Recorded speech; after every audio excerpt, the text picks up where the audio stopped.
Yes, I'm back. I'm back. Excalibur, is it?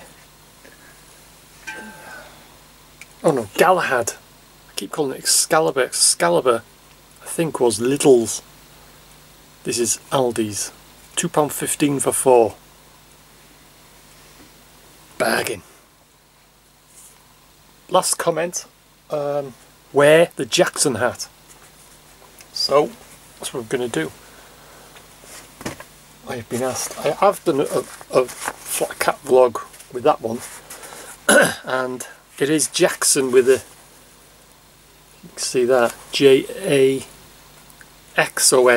I presume it's pronounced Jackson. But anyway, this is the Jackson flat cap. Look at that for a flat cap. Isn't that just a flat cap? 12 quid, I think, something like that. This is my pride and joy flat cap. So yeah, so it's flat cap and a cold one. You are liking these videos. It's about chin wagging and God knows what. And in this flat cap and a cold one, I'm going to talk about 5 a day and all that. Going back, you know, I'm younger than what I look, to be honest. A lot of people, how old do you think I am? 27? No, I am actually younger than what I look, to be fair, but I'm looking quite good on it. It's probably good because I got no hair. I think bald people look younger than what they actually are. I think, anyway. Well, in my case. But yeah, look at that for a flat cap, eh? Look at that. Isn't that a flat cap? But yeah, going back to this the 5 a day and that, the old stories that I used to get from my taid. Now then, I'm Welsh. Well, I'm half Welsh, half Scouse. Welsh on my father's side, Scouse on my mother's side. My father's side, they're all in Wales and where have you, and obviously basically, on my mother's side, that's all the Scouse side of it. And yeah, like I say, my taid, that's in Wales. It's not your grandfather or granddaddy, is it, or granddad, or where have you. We say taid. That's our name. Nine. That's your grandmother or your nan. We say nine and taid. That's your grandmother and your grandfather. And I have done a few vlogs or natters about my taid, which is Andy Grant, or was Andy Grant I should say. And to look at Andy Grant, you're looking at me. I've got an older brother, but it's come out in me. My brother looks like my mother, but I look like my taid, my grandfather. I might behave like him, my mannerisms and everything. I don't take no crap off anyone, and you know, if I've got something to say, I'll say it, and that typical of my taid, which is Andy Grant. And some of the things he used to come out with, was 5 a day and 7 a day. If a lot of people, oh excuse me, God, it's gassy this. No head on it, but bloody hell, that was a bit of a gas blast, that. Yeah, if they looked into this 5 a day and all this bloody, you know, it wouldn't be, used to say, just get bread and dripping, just eat bread and dripping, scrape it on, scrape it off, and you just put salt on it for a bit of flavour. You go to, well, he was the head of Denby railway station, which is on the station yard and the quick save. What was the quick save? He was the top dog in Denby railway station, Andy Grant. And on the corner of Vale Street. If you look at old photos and that, you'll see a little stall. It used to be a curtain alteration place or something. It's not now. I think it's like a bungalow or something. But it's on the corner. It's opposite. That I'm saying if you're local to Denby, like, or if you know Denby, opposite the hairdressers and newsagents, on the corner, opposite the old Alex, what used to be the Alex garage, there was a little stall. If you see old photos, and there was like a chip shop, fish and chip shop. You'd go there, do the chips. If you ordered a pie, steak and kidney pie, I think that's probably all they had, they just throw it in the fat to heat it up. Everything just get chucked in the same fat. It used to be dripping. They used to eat it. None of this 5 a day. 5 a day? You know, it's just... And even down to when I was a kid,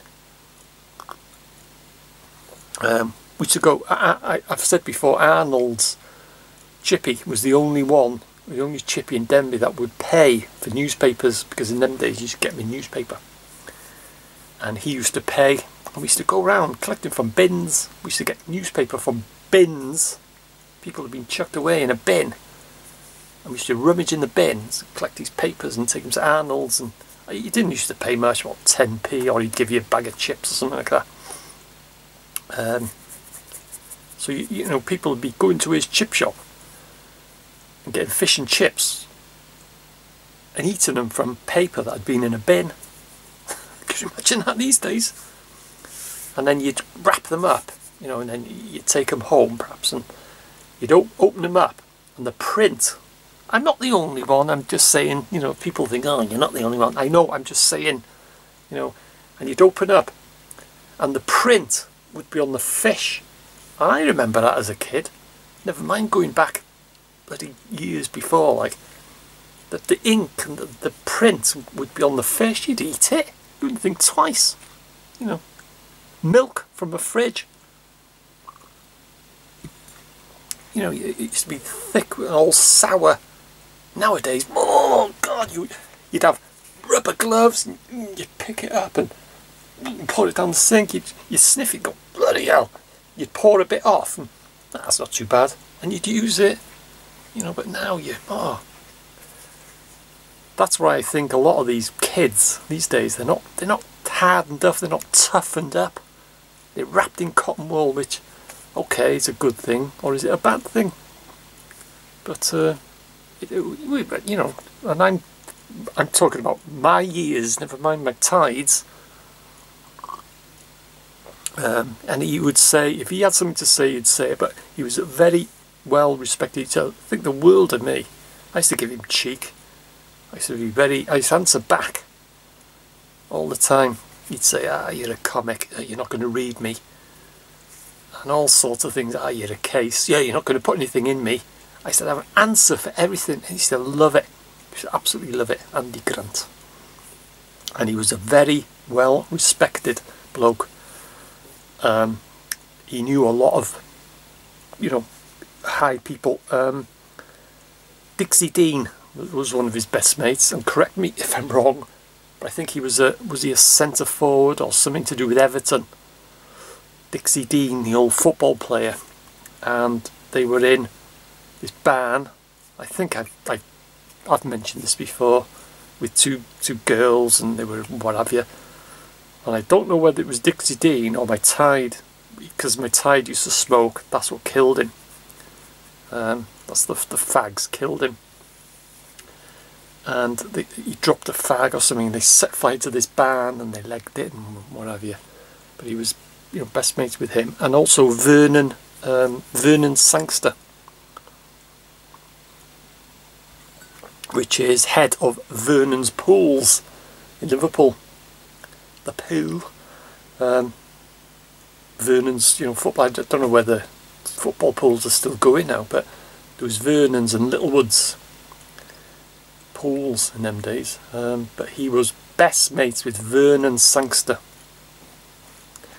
and he invented, or he was part joint sort of invented Spot the Ball, because Vernon Sangster, he had the pools and that, and he wanted something else. I thought, well, you know, I want something else other than the pools, you know, the football pools and that. So, like I say, he was best mates with Andy Grant. And Andy Grant was sitting on the bog one day, and he had a pen and paper. He'd work anything out. You put anything in front of Andy Grant, and he'd lick his pencil, and he'd work anything out. And what he said was, well, if player A passed it to player B, who would player B pass it to? And he put that forward to Vernon, you know, Vernon Sangster. And they looked at it, and then they changed their mind then. They thought, well, I tell you what, instead of making it a bit complicated, just have a picture of someone, you know, a footballer kicking the ball or what have you, but take away the ball, and people had to put an X where the ball was, and that is how Spot the Ball appeared, invented, and that's a true story. That was my taid. Andy Grant started Spot the Ball. I don't even know if that's still going, to be honest. And one of my relatives, Alec, was the head overseer on Vernon's pools. If there was so many score draws, one of the, you know, the employees would take it to Alec, and he'd oversee it, and he'd say, yeah, that's a winning, you know, paper, you know, Vernon's pools thing, or whatever, the leaflet, or whatever they call them. He would say yay or nay, you know. So yeah, so that's a true story, that. My taid, Andy Grant, he more or less invented Spot the Ball. So yeah, if they could come back with this 5 a day, it's probably 7 a day, or probably 9 a day now. You know, it's unbelievable. And my other taid, Llewellyn's estate, Cecil, that's my father's father. Andy Grant was my mother's father, and Cecil was my father's father. He used to drink whiskey, grouse. I'm sure it was grouse. We used to stay there. We used to go there as kids, me and my brother. And he was always doing that. He settled down in his chair. You know, he used to run the Loveling Garage. We used to live in Loveling Garage and all that, which was haunted. That's another story. But he'd settle down, and he'd get his glass. And I'm sure it was grouse he used to drink. Was it grouse? I'm sure it was. Every night he'd pour himself, and he'd have a glass, and he'd switch his old black and white telly on, and he'd be there. And he'd be there supping his grouse, and he lived till, bloody hell, he was about 90 odd, something like that. And my Andy Grant was about 90 odd. You know, and the stuff they used to eat and drink. I remember taid, he used to come and stay with us. This is when we were in the flat, and I'm calling it the flat. It's the flat above Loveling Garage. The garage, you know, we used to own the garage, and we used to live in the flat above it. And he was there smoking. He said, oh, he used to smoke like hell. And he had a cup of tea, and I always remember it. And he was there, and this big blue bottle was flying around, and it landed in his tea. And it was going, it was like a little mini speedboat. It was like that. I always remember it. And we had a roaring fire burning. Oh, those coal fires then, and log fires, wasn't it? Roaring away. And he looked down, and this big blue bottle is a massive thing. And it was in his tea. He picked up his cup, put it towards the fire, and he was like that with his finger, and he went, and he timed it, and he flicked the fly onto the fire, and he was there like that. He just drank his tea like as if it was normal. You know, now you'd, oh my god, you'd chuck it and sterilise the cup and everything, but he just flicked it into the fire, and he just carried on drinking his tea. So yeah, anyway, flat cap and a cold one. Cheers. Cheers guys, I'll see you in the next one.